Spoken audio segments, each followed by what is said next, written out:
Hi everyone and welcome. I'm preparing to go down to my wormery and I just thought I would share with you just briefly my spreadsheet to show what my focus of today's effort is going to be. Today I'm interested in checking out these finishing tubs.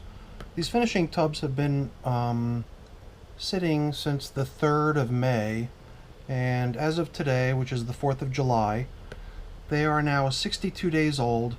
And the last time I did anything with them was back on the 20th of June, which was 14 days ago.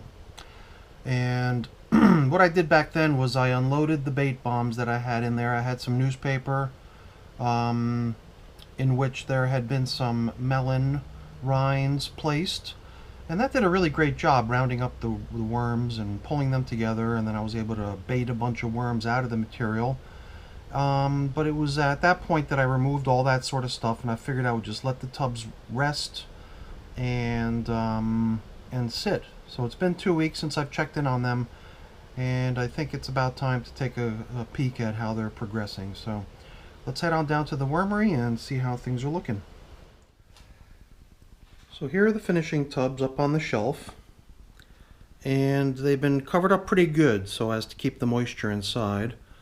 And there's been really no food supply provided. So the hope was that any worms that are still remaining in the material, of which there may not be that many at all, are going to break down and sort of finalize any sort of lingering material that might still be present in the bins and turn it all into vermicompost. So let's get these bins up onto the table and check out how they're progressing.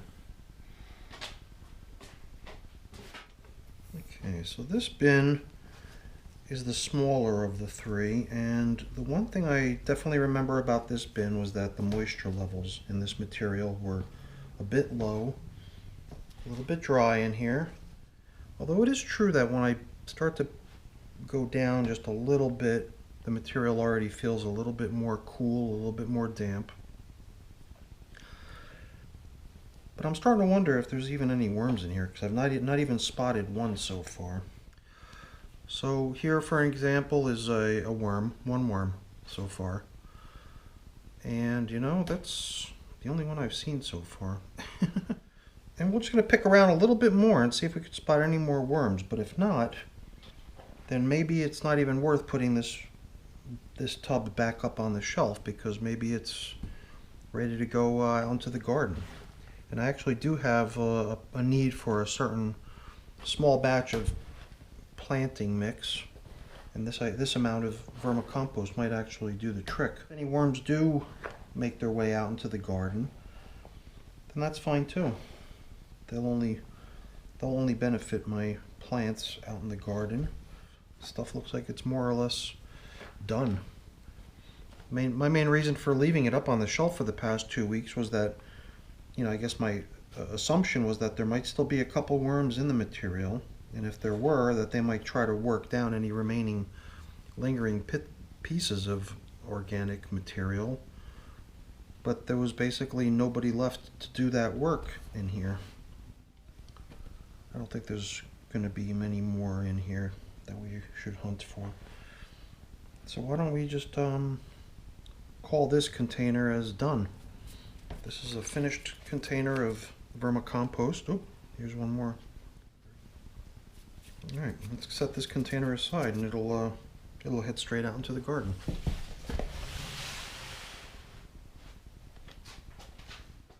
So I was able to fish a fair number of sprouts out of this bin, and this bin looks a little bit more damp. It is a little bit more dense, a little bit harder to put my fingers through. Although it's still very, very nice material. It's all crumbly and everything, but you can see right away there's a fair number of worms hanging out in here. Pretty much anywhere you look, there's worms. But it does seem like I guess just by the nature of the fact that there's worms in this material, they must be, they probably are doing what I had hoped, which is, you know, working down the remainder of the food particles in the bin and changing it all into nice, beautiful vermicompost. At some point, I believe it might be necessary to try to bait out some more worms from this material. try to do another baiting attempt, because it did work pretty well last time when I used the hunks of melon wrapped in newspaper. So I think that's probably the next step for this bin. Alright, so let's take a look over on this end as well to see how things look. Yeah, pretty much the same throughout. Once I get down a ways, I can already feel that the material is more damp and a bit more compressed. And once I disturb it and I kind of till it up a bit, there's all kinds of worms hanging out in it. Seems like since there are worms cruising around throughout this material will continue to get broken down by these worms as they continue to feed on whatever scraps of food they're able to locate. But in an effort to try to bait out another batch of these worms, what I'll do is I'll come down here at some point in the next few days, take some sort of savory melon or sweet fruit material, wrap it up in newspaper, plant that newspaper bait bomb within the material here, and hopefully next time we check in we'll have a nice roundup of worms again. So this bin will go back up on the shelf and we'll try baiting it with some sort of a bait bomb in the next few days and see if we can round up more worms. Cool.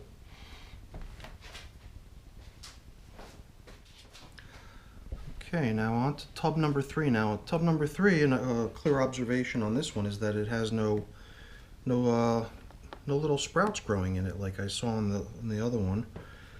And the material seems a little bit drier as well. So there was one distinct difference between these two larger sized tubs, was that one did have a pretty good sized worm population in it, because I made very little effort to try to sift out worms and separate the worms from the compost at the time of harvesting the bin that the material came from. But there was also this bin, and I believe it was this bin where I did make a fair effort to try to separate the worms from the compost. So this bin might be a lot like the first little green one the green container that we looked at. I wonder if this is just another tub full of basically finished compost. Oh, I might be wrong. Might be a couple little worms hanging out in here. From looking through the material, I did notice that there are worms here and there. Well, I picked around a little bit more and I stumbled on a few more worms here and there. So maybe this bin is not really ready to be written off as done. There still seem to be worms here and there, certainly not as many as in tub number 2, but perhaps enough to justify keeping it up here on the shelf a little bit longer and deploying one of those bait bombs, newspaper bait bombs in here as well. So that's what I think I'm going to do.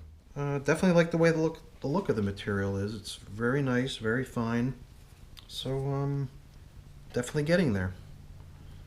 Alright, well, I'm going to put this back on the shelf and clean up, but that's it for today. Hopefully you enjoyed the video, and if you did, then give it a thumbs up. I always appreciate that. And feel free to comment. I'm always interested in hearing what people to say, and also consider subscribing. Subscribe to the channel and hit the bell. Get notifications for when there's new material coming out.